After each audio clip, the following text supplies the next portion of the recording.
Қайырлы күн достар, сіздермен оңай медицина. Бүгінгі біздің влогымыздың жалғасы Уфа қаласындағы 3-ші күніміз. Видеоны соңына дейін қарауға кеңес беремін. Ендеше назарларыңыз экранда болсын. Әдеттегідей таңғы сағат 8-де лифт күтіп, достарымызбен бірге аялдамаға дейін бірге бардық.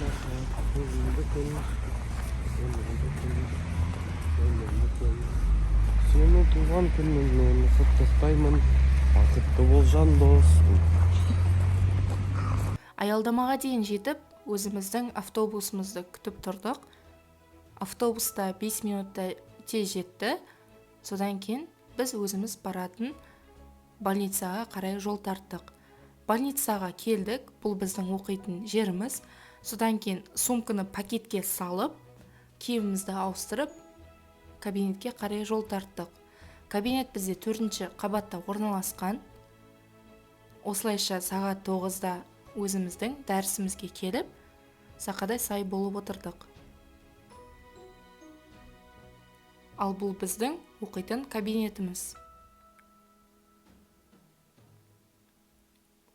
Осы мезетте осындай аппақ болып жапалақтап қар жауып тұрды.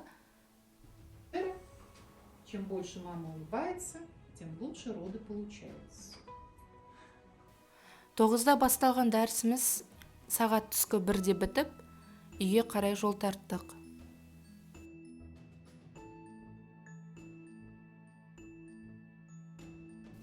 Таксидің бағасы автобустың бағасымен бірдей болғасын, 4 қыз болып таксимен баруды жөн көрдік.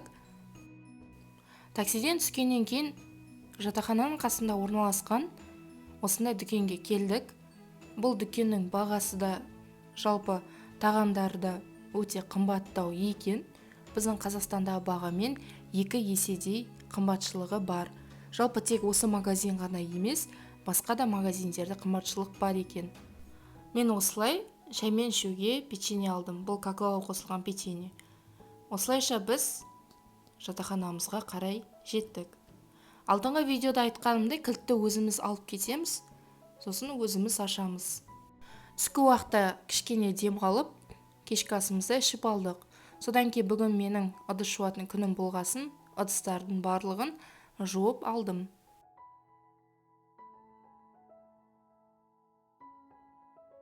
Содан кейін бос отырмайын деп, осындай бізге пропуска берген болатын, аты жөнімді, содан кейін 3-те 4 суретімді жабыстырып қойдым. Кешкі уақыт болғаннан кейін қоқысты және де осындай 5 литр суды толтырып, кішкене ауа жұтып қайттық.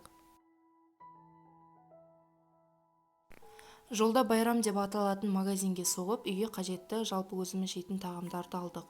Ал бұлардың барлығын үйге барғаннан кейін распаковка жасайтын боламын.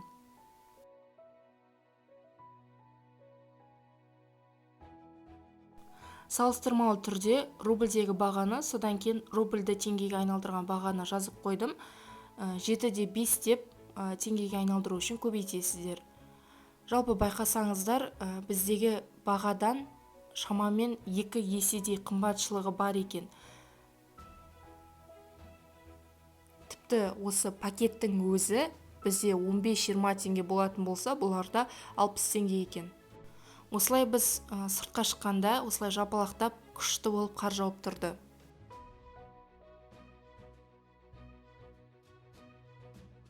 Біздің 5 литр толтырған жоқ. Вообще біздікі мынан бетінеден құйып беретін еді, мынан бетіне бит тұратын еді. Не мынау? Жек қалды мынау. Это жасай. Ақтөбеден алып келген. Мынау красный ключ. Это Россия, Уфанікі. Жердім қасы келетік, мұны су алып атыр. Ят, вообще. 5 литр толған жоқ. Осылайша 10 литр суымызды, содан кейін продуктымызды алып, жатақханаға қарай кеттік. Жатақханаға келгеннен кейін осылай ыстық кофемен, тәтті шоколадпен өзіміздің сүйікті сериалымызды қарадық. Бұл жақында шыққан сериал «Няня» деп аталады. Өте жақсы сериал.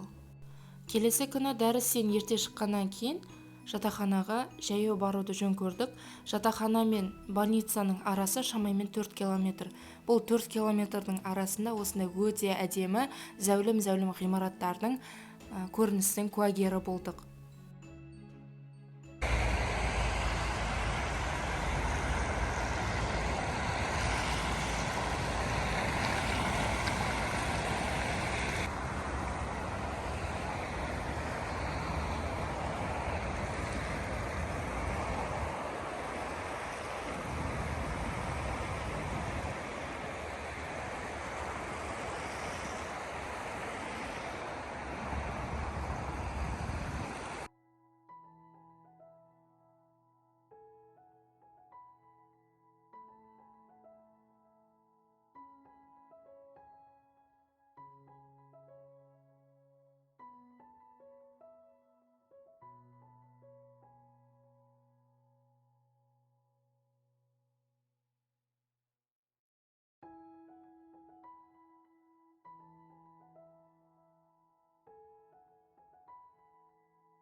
Төрт километр жатақханаға дейін жаяу жүргеніміз үшін өзімізді қуанту мақсатында жатақхананың қасында орналасқан донерді сатып алуды жөн көрдік. Және де коланың осындай ваниль деп аталатын түрі бар екен.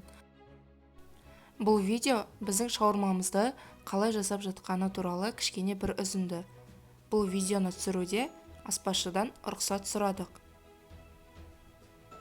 Бұлардың бір ерекшелігі осындай қызылша қосылған салатты қосады екен, және де тауықты көп мөлшерде қосады.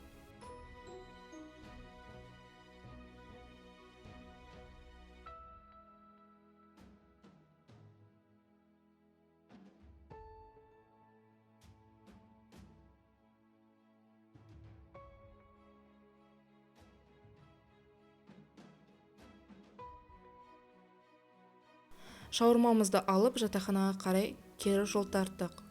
Шаурманың дәміне келетін болсақ, жалпы Қазақстандағыдай емес, бұларда біршама айырмашылық бар.